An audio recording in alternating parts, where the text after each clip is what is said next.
Dobra, słuchajcie, wracamy po przerwie, wracamy do Cyberpunka, do kolejnej prezentacji, tym razem na i3 Coliseum. Jest już dosyć późno w nocy, 2:30. Ta kamerka nie jest zbyt dobrze ustawiona, ale już wszystko tutaj ustawiałem na szybko. Zobaczymy, co jeszcze twórcy powiedzą nam o tej grze. Póki co hype is real, naprawdę.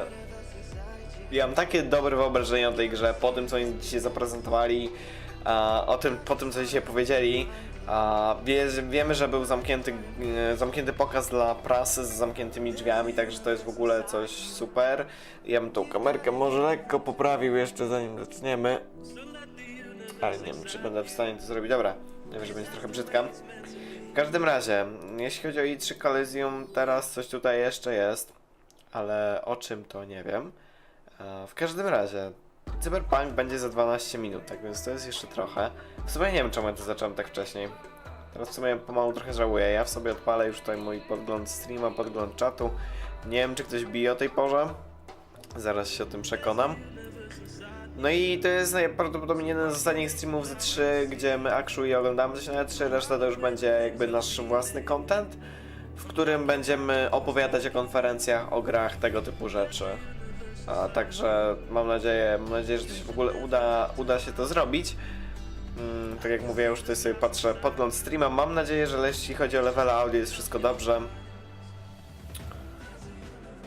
Panel o Cyberpunku, tytuł się zgadza. Także słuchajcie, ja sobie w międzyczasie, bo tak mi się przypomniało, miałem zrobić miniaturkę do odcinka z CK2 i oczywiście musiałem o tym zapomnieć.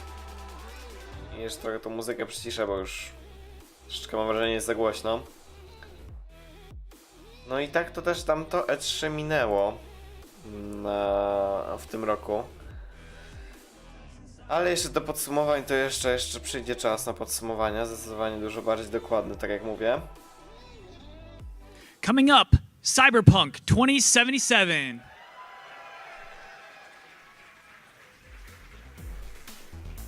Jak ten kamień będzie długi, mam nadzieję, że niezbyt długa będzie ta przerwa, mam nadzieję, że już tam nie będzie takich jaj jak podczas IGN-u, gdzie przełożyli to chyba za 2 razy czy 3 razy.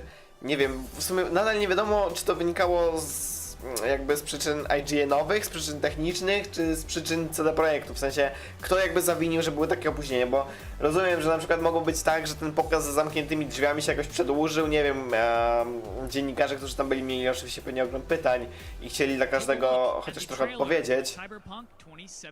I oglądamy ponownie trailer.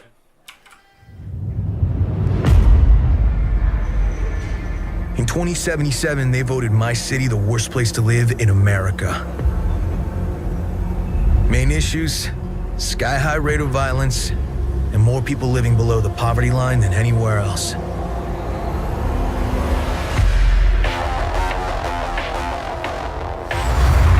Can't deny it, it's all true. But everybody still wants to live here. This city's always got a promise for you. Might be a lie, an illusion. But it's there, just around the corner, and it keeps you going.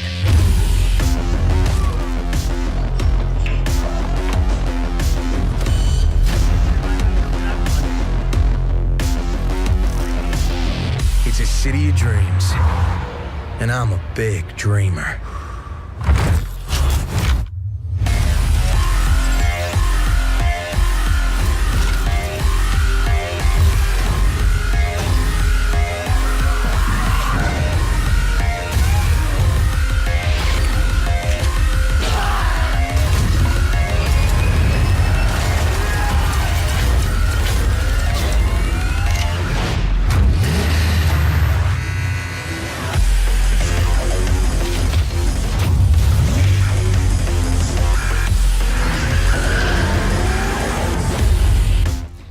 Nie wiem, który to jest raz, kiedy ja widzę ten trailer, ale za każdym razem jest on coraz lepszy po prostu. I coraz bardziej się tej gry nie mogę doczekać.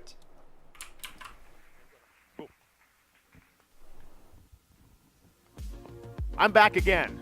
Sick of me yet? All right. Well, let's just bring them out. We've got Kyle and Miles from CD Projekt Red joining us to talk about all things Cyberpunk. Wow. Hey, everyone. The crowd is into you guys. All right. Ten gościu, co jeśli bardziej po lewej, jest chyba level designerem, z tego co pamiętam. Reveal that happened at the Xbox briefing on Sunday with the hack at the end, and this is a game I think we've all been anxiously awaiting word on from you guys. And the good news is there is a lengthy demo that you put together. Yes. So that we saw that obviously trailer at Xbox and over at a special booth. I think it's a 50-minute gameplay demo that you guys are showing to people, right? Actually on? I think start talking and hopefully we'll hear you. Say something. Hopefully Tell a we joke. can hear you. Can you hear If me? not, we'll get you a mic. But yeah, we can. Let's talk a bit about your vision for this game. Because obviously coming off The Witcher 3, everyone wanted to see what you guys were going to build, and yeah, it sounds like we've got some fans of The Witcher out there, right? Oh my God! Yeah. They came out for Poland. And you guys have such an interest. We had Danny O'Dwyer here earlier, and he did a great documentary talking about sort of, the team at CD Projekt and what you guys have built. So Cyberpunk, let's talk a bit about this. I haven't seen the demo yet because I've been so busy. But first of all, first-person perspective, right? Yes, the game is definitely in first-person perspective. Yeah. It's a narrative-driven, open-world RPG. That's the stuff you come to expect from CD Projekt Red. Yeah. One of the things that we're obviously really emphasizing the fact that it's a first-person perspective role-playing game. Yes. We don't really want it's Not obviously action. Yeah, It's action, obviously yeah. we have elements. We have combat, so we're going to have guns. We're going to have a full melee system. But the game is first and foremost, it's a narrative-driven role-playing game. That's the message that we really want to make clear to everybody. Yeah. Yeah. I mean, it's what people come to expect from our games, and so we're super hyped for that people have been seeing it today, and the previews that are coming out. So yeah. Also, sounds like you're going to be able to create kind of your own character, right, and build that. Yes, absolutely. One of the key things we try to focus on is, of course, give players control, right? Give players control of their character, the stories, the choices they make, etc. And that's something that we write really, really big when we create a role-playing game. So Cyberpunk will feature a full customization system for your character. You can choose whether you want to play as a male or a female character. You can choose your backstory, and all of that will actually even influence the way people perceive you in the world. Now, you mentioned, first person, but still RPG, and I think that's something that, as you said, people are wondering about, because it's certainly, Cyberpunk, even the brand, has sort of this action sort of feel to it, and, we think of, the BioShocks or System Shocks or other sort of great, first person, RPG, sci-fi franchises. How will the gameplay feel, since these people are probably not going to be lucky enough to see the 50-minute demo? Sorry, we're not showing you 50 minutes of gameplay footage, but... the panel's not even 50 minutes, guys. You figured it out. But so, paint a picture for us of.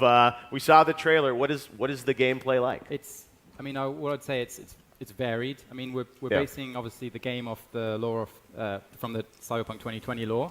Yeah. And one of the important things on that, going back to the pen and paper RPG, is obviously the feeling of choice, as Miles touched on. So we want to translate that to the gameplay as well. So it's not going to be a case of you. It's not going to be a case of you playing one single archetype that you stick with through the whole experience. You're going to have the ability to modify and adjust the class on the fly. We're calling it a fluid class system. Everybody starts out at a base level, so everybody kind of starts out from the same, and we gradually introduce different mechanics through cyberware, and then eventually it kind of splits out, and you can basically, we're focusing on kind of three main classes from the pen and paper. They're the netrunner, the techie, and the solo. Okay. And depending on perks you pick, skills you have, attributes you've decided to take up at the start of the game, and when you're progressing and leveling up, you can basically go into one of these three or kind of combine them in that. In terms of the core loop, with preparation, it's a role-playing game, right? So we want to allow players to prepare same way as we did in Witcher. Prepare for battle, and prepare for the combat or that you're going to have there. So it's not like every sequence is going to be action-packed. Enemies know where you are immediately. There's lots of instances where enemies are kind of unaware, and you can use the gameplay to kind of recon the area, decide, make a plan of action, and then execute. So preparation is key, just like it was in Witcher. So to actually kind of the game's going to be I would say it's going to be hard. Like we're going to have a lot of, and I'm afraid it's a shame you can't see the demo. But if you see the demo, you can show it to us if you want. Yeah, It's no. like There's a lot of like it's not going to be. You're going to be at low health a lot. You're going to have to use heal yourself a lot. So the game's going to feel deadly. It needs to feel lethal. We want it to feel brutal. It needs to feel deadly, lethal, like I said. So talk about combat in first person. Yeah. We're familiar with lots of first person shooters, action games, but how will Cyberpunk and the combat? How will it feel similar or different to traditional first person action games? Well, I mean, the game, again, is first and foremost a role-playing game with shooter elements, right? While you will engage in combat simply because Night City, the place the game takes, the game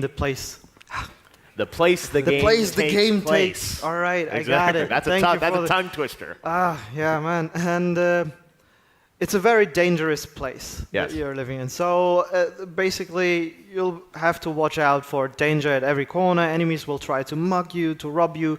So naturally, you will be drawn into combat.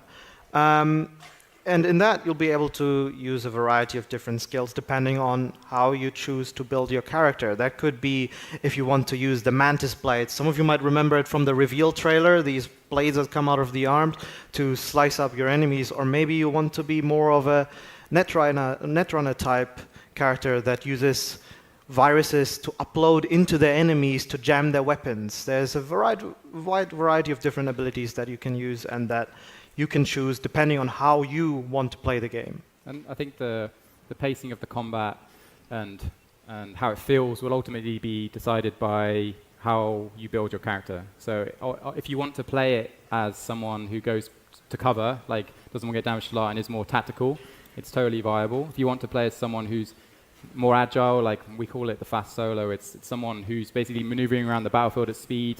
We have mechanics like double jumping and wall running and stuff like that. So the combat's not necessarily linear either. We have arenas that allow you to move around anywhere you kind of want. So it's really depends on how you've decided to build your character will ultimately affect the feeling of how it plays. Yeah. So. Now, you mentioned choice, consequence. I'm curious about sort of the narrative and how this is going to evolve over the game. What can you tell us about that as sort of, I mean, we're not saying anything about the story for the time being. I mean, the main thing that you can take away is obviously it's a CD Projekt Red game. So, as you said, choice and consequence is super important. The decisions you make inside quests while talking to characters, how you build your how you actually build up your character, can massively affect the narrative experience for sure. Yeah, so it's going to be non-linear. And it's like what people expect from a CD Projekt Red game. So. A great game. All right, we've got some questions from fans on Facebook that have some questions for you. We'll see if you're going to answer them, but we'll see what they have to say. Comes from Diego, and Diego wants to know, will there be a third-person mode? No. The game is the game is simple. Yeah, the game is exclusively first-person outside of a few outside of cuts. We have some cutscenes which are done in, so you can see in third person. See your character, this amazing character you built, right? Yes, and vehicles. We also have a third-person perspective camera. Okay. I think the main thing is that. Tell us about vehicles. Yeah, we have them. Okay. We get to pilot them.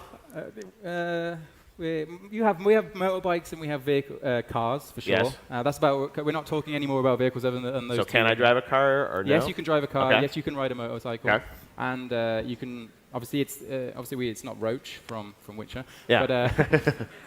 But you'll be utilizing that to kind of traverse through the city. Yeah. I think that one of the things that is important for us is that we don't want you to be driving all the time. So we're trying to building the city in a way that it's kind of like internally we kind of call them like RPG hubs areas. And so the city's made up of 6 unique districts. So like quick travel sort of points. And and so inside each district we have a lot of you get this kind of sense of claustrophobia, and everything's kind of very close to each other. So we'll have like vendors, and you can find quest givers and all the kind of side content inside these kind of smaller areas, and then they're connected through roads. So it's not like you're going to be driving all the time. We kind of want to we want a player to explore the world on foot because it's such an awe-inspiring place. Wow. So we really want you to, especially because we have so much vertical exploration compared to what we had in Witcher 3, we really want you to push you to exploring these crevices everywhere in first person, not necessarily driving everywhere, but Can't wait to see it. All right.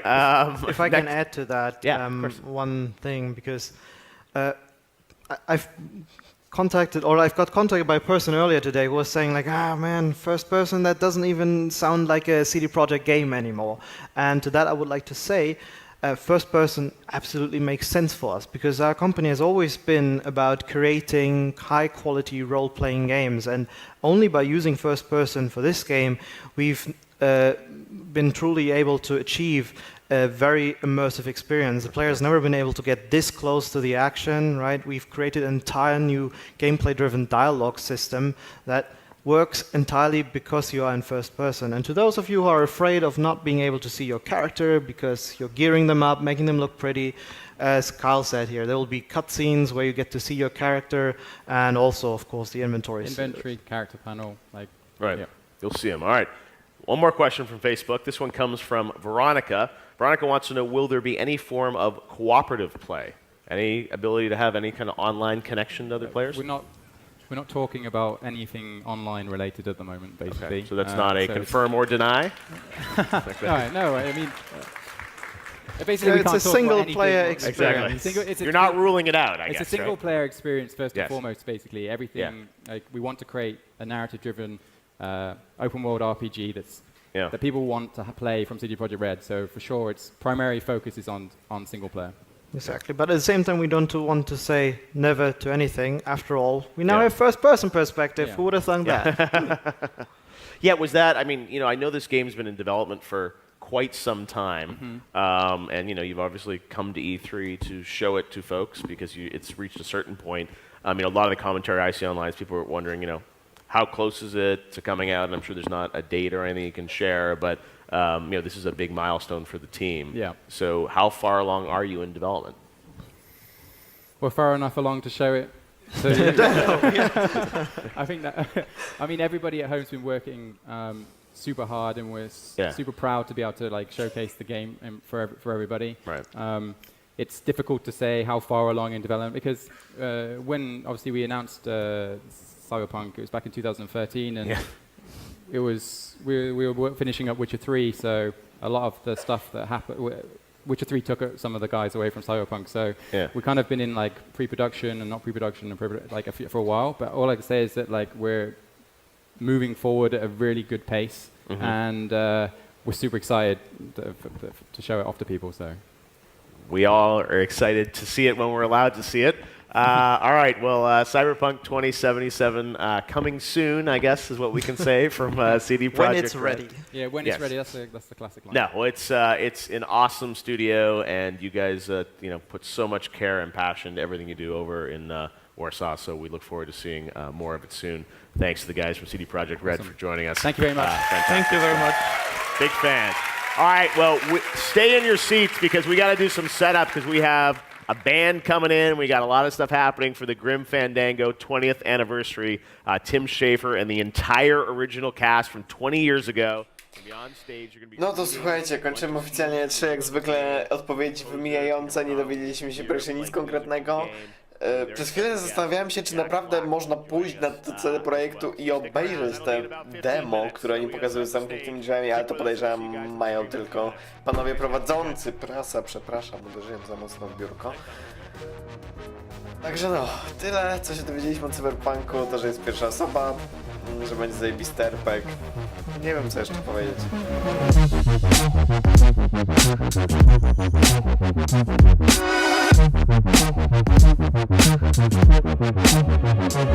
In my head. Yeah, yeah, yeah, yeah.